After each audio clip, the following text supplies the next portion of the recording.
The girl left her grandmother's apartment and headed to her home. She only had to walk 100 meters, but along the way she disappeared without a trace. Dozens of volunteers and the police immediately got involved in the case, and soon a very alarming discovery awaited them. It took more than 30 years to find the truth, and as a result, this case became one of the most scandalous in the modern history of England. Nikki Allan was born on August 30, 1985 in the English city of Sunderlen. She grew up in a poor family. Her mother, Sharon, had 3 more daughters whom she raised alone. It was a very difficult task, and the woman had to work very hard to provide the children with everything they needed. The girls' father saw them quite rarely, so the woman had to raise them almost alone. In addition to spending a lot of time at work, Sharon also tried to pay as much attention to her children as possible. Make sure they are always well-fed, well-groomed, and doing their homework. The woman did everything possible for the well-being of her daughters. They lived in a large apartment building located in the central part of the city. Sharon's parents also lived there and helped her look after their granddaughters. Nikki and her sisters often spent time at their grandparents' apartment when their mother was at work. Sometimes, when they were not at home, Sharon asked a neighbor to watch the children. The house in which they lived was very large. Almost all of its residents communicated with each other and maintained good relations. On the evening of October 8, 1992, when Nikki was 7 years old, he and his mother decided to visit their grandparents. Sharon had a headache and wanted to ask her parents for a pill, and Nikki went with her for company. At about 8:30, the girl asked to go home because her grandmother had started vacuuming, and she did not like sitting in this noisy environment. There were approximately 140 meters between their apartments, and the house was set up in such a way that Nikki had to go down the stairs to the first floor and walk a short way along the building. For this reason, her mother was not at all worried that something could happen to the girl. About 10 minutes later, Sharon herself went home. Entering the apartment, to her surprise, she did not see Nikki there. The mother went outside hoping to find her daughter there, but she was nowhere to be found. It was already dark outside, and Sharon began to seriously worry. Nikki was an obedient child and would never leave home without her mother's permission, especially at such a late time. The woman began to walk around her neighbors in the hope that one of them had seen her daughter. Several friends of the family immediately joined the search, but the girl was nowhere to be found. About an hour after the mother discovered her daughter was missing, she decided to contact the police. By that time, many residents of their house were already aware of what was happening, and in the shortest possible time, more than 100 people came out to search for Nikki. Together with police officers, they combed nearby streets, playgrounds, and the embankment. Officers went around nearby houses and tried to find witnesses who may have seen the girl that evening, but all this did not bring any results. The search continued late into the night and was resumed early in the morning. The police department called a press conference to bring Nikki's disappearance to the attention of the general public. However, a few minutes before the start of the conference, the police chief reported sad news. A group of volunteers searching for the girl noticed children's boots and a jacket lying next to an abandoned building. People went inside, and in the basement they found Nikki's body. Medical experts determined that the victim had been stabbed 37 times, as well as struck several times with a heavy object, most likely a brick. However, there were no signs that she had been abused. The news of Nikki's murder immediately spread among the residents of the area. People were furious and demanded to immediately find the monster who did this to the girl. The police were under enormous pressure, so they threw all their efforts into finding the culprit. Dozens of officers knocked on every door, trying to find any useful witnesses. They soon managed to find several people who had seen the girl that evening. One witness said he spotted Nikki in front of a local bar across the street from her home. According to the witness, it was approximately 10 o'clock in the evening, which confused the detectives a little. Based on the mother's words, she should have returned home and noticed her daughter was missing at about 8:40. but this did not match the words of the witness. However, the police admitted that the woman could have lost track of time, especially under stress. Since Nikki's disappearance, she had been devastated and unable to think about anything else. And when the girl's body was found, Sharon was beside herself with grief. It is possible that in fact he and his daughter went to see relatives a little later, and then the witness's testimony fell into this chronology. And another woman said that she was sitting in her car not far from the victim's house. A little before 10 o'clock in the evening, she saw a little girl walking next to a man towards that same abandoned building. The police admitted that it could be Nikki and her killer, which led them to a logical conclusion. If the girl went with him voluntarily, she must have known this man. Another woman, who was in an apartment near the abandoned premises, heard a loud scream, but she did not see anything. The police also received a very strange tip. An anonymous witness called and said that on the evening of Nikki's disappearance, a 14-year-old girl told him how a bloodied man approached her and said that he had just killed someone. Other than that, no confirmation of this story could be found, and detectives did not rule out that the call could have been a regular prank. Based on all the data received, the police formed a possible picture of what happened. According to them, Nikki did not go to her apartment that evening and decided to stay outside and play. She went to the road behind which the bar was located, and there the criminal noticed her.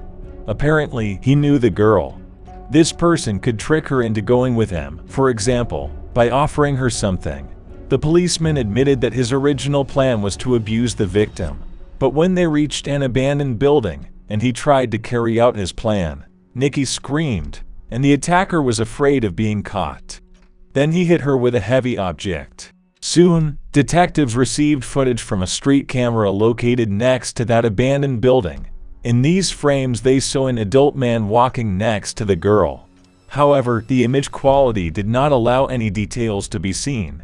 They couldn't even say with certainty that it was Nikki, even though this option was the most obvious. However, the police sent this footage to the media. Hopefully someone will recognize the man. However, failure awaited them here. In total, detectives received more than 100 different tips, and they soon noticed something interesting. Several unrelated people said they suspected the same man, 24-year-old George Sharon, of the crime. There were several reasons for suspicion against him. First, the man moved into the same house where Nikki lived a few weeks before the murder. He lived there with his sister, did not work anywhere, and practically did not communicate with anyone. Secondly, several witnesses stated that they saw him in the same bar opposite the house on the evening of the murder. According to them, the man ordered chips with onions and cheese there. From the victim's mother, the detectives learned that these were the kind of chips that Nikki really loved, but the most interesting thing was waiting for the police to come. They spoke with George's sister, who said that on the evening of the murder, his brother came home and behaved extremely strangely. According to her, he immediately went to the bathroom and spent about half an hour there, washing his clothes. Detectives obtained a search warrant for the apartment where George lived. There they found a knife, the blade of which matched the wounds left on the victim's body.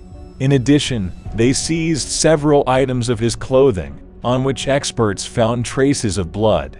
Immediately after this, George was brought in for questioning. At first, the man denied that he knew Nikki, but later he admitted that he had seen her and talked to her several times. The men also insisted that he did not leave the house that evening or go to that bar, despite all the testimony of witnesses. In total, George's interrogation lasted 3 days, and in the end the detectives finally received the long-awaited confession. The man admitted that that evening he saw Nikki near the bar, took her to an abandoned premises, and killed her. George was charged with murder and sent to trial. The police had to do everything they could to protect the criminal from the angry public. Dozens of people tried to break through to George to get even with him on the spot for what he had done. People were furious at the atrocity he did to the little girl. Initially, they wanted to hold the trial in Sunderlen. However, it was decided to move it to another city. George was hated by literally every resident. and everyone understood that finding an unbiased jury would be almost impossible. The trial began almost a year after the murder. Despite the transfer of the meeting to another city, many Sunderland residents still came to the building here. Some of them even tried to attack George as the man was being taken inside. The prosecution focused on the man's confession, but difficulties arose here.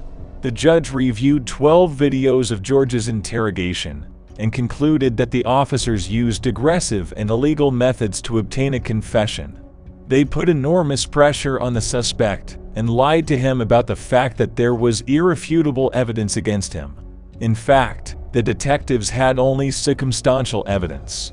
The witnesses who allegedly saw George in that bar turned out to be very dubious. In fact, people said that they saw a man who looked like George, but were not 100% sure that it was him. Moreover, all these witnesses came to the police station, where several men, including George, were lined up in front of them. The police asked them to identify who was at the bar that evening, and none of the witnesses pointed to a suspect. As for the knife and clothing, everything was extremely ambiguous here. It is not known for certain whether traces of blood were actually found on George's things, or whether the detectives invented this to exert pressure during the interrogation. Only one thing is known. The judge did not consider this evidence as something serious, from which it can be concluded that in fact the experts did not find blood there, or that it definitely did not belong to Nikki.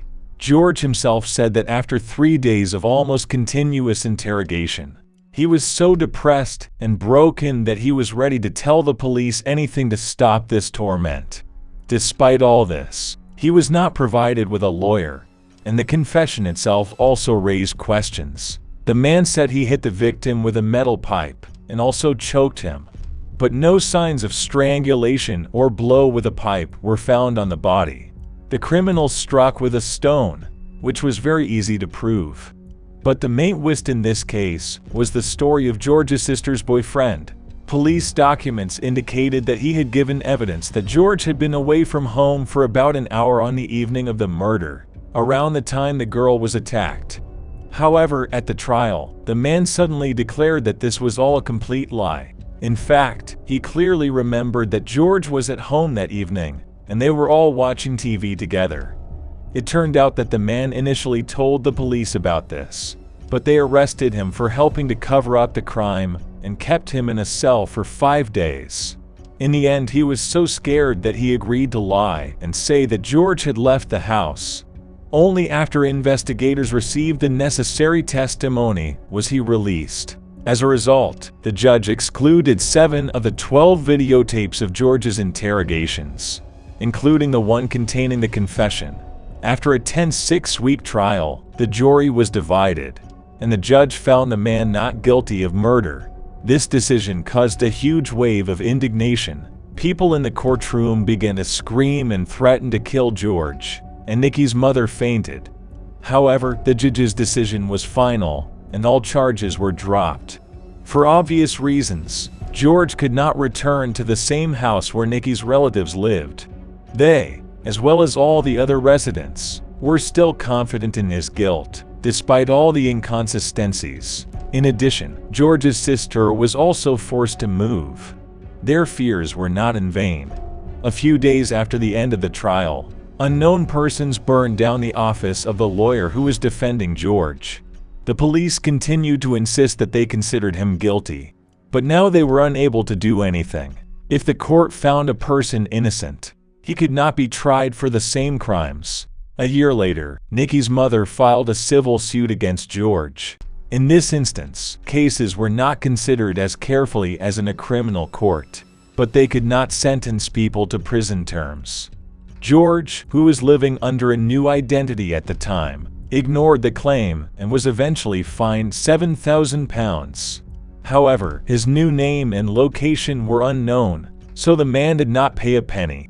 Nikki's mother did not give up trying to get justice for her daughter.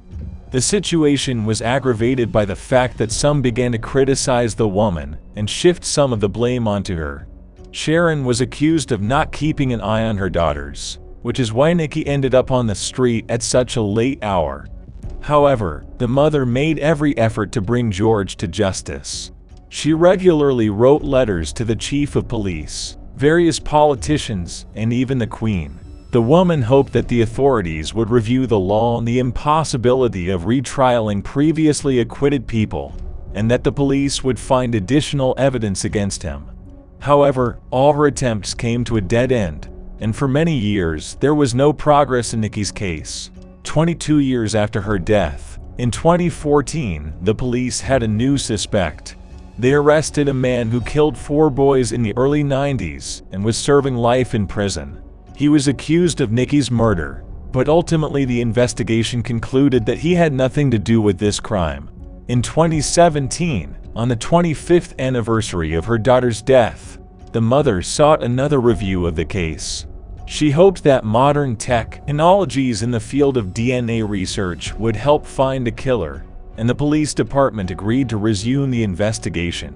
Experts re-examined Nikki's clothes, and here came the long-awaited breakthrough. Using state-of-the-art analysis tools, they found traces of DNA that were sufficient to form a profile of the unknown man. Detectives immediately compared it to George's sample, and they didn't match. Immediately after this, the police turned to the public and called on all men who lived near Nikki's family to donate their DNA samples. Dozens of people responded to this request, and investigators began searching for all the other men.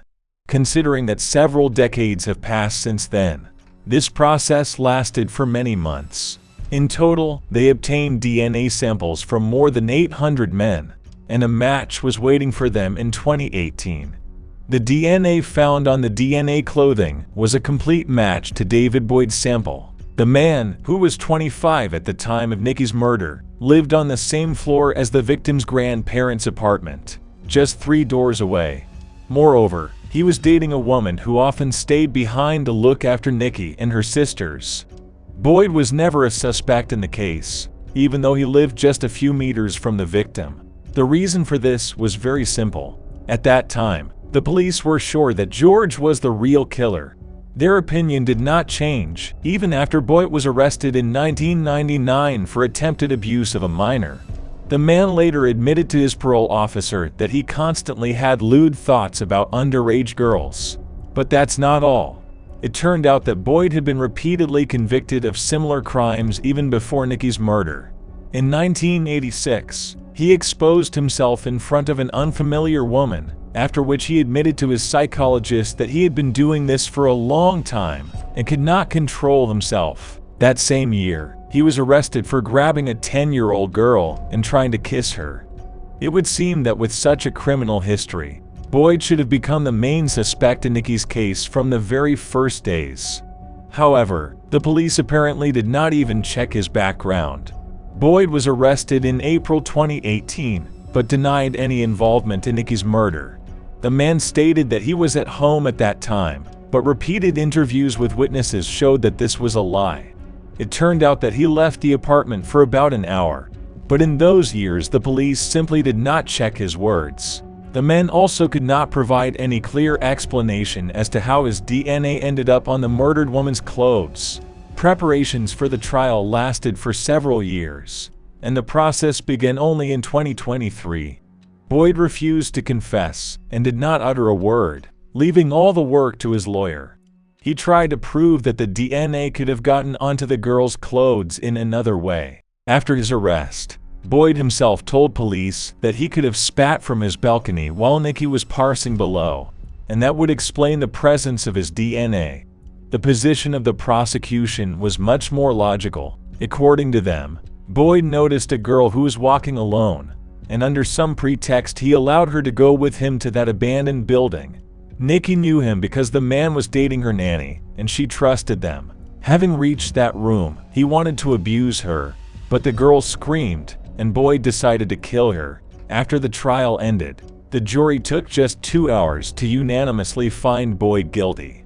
On May 23, a judge sentenced him to life in prison with parole after 29 years, causing outrage among Nikki's family. Her mother was already upset at how unprofessional the initial investigation was conducted. Due to numerous omissions made by the police, her daughter's real killer escaped punishment for 3 decades, and now the court has given him the right to early release from prison. However, the chance of release is not a guarantee that he will be released. Moreover, in 29 years, Boyd will be 84 years old, and there is no guarantee that he will live to see that. As for George Heron, he gave his first interview only after the real killer was found guilty. The man said that the negligence and unprofessionalism of the police ruined the life of not only him, but also his entire family. Despite this, he thanked the new team of detectives for getting to the bottom of the truth and finding the real culprit. After this, the police department apologized to him for the first time. They sent the man a short letter in which they urged him to move on and not dwell on the past.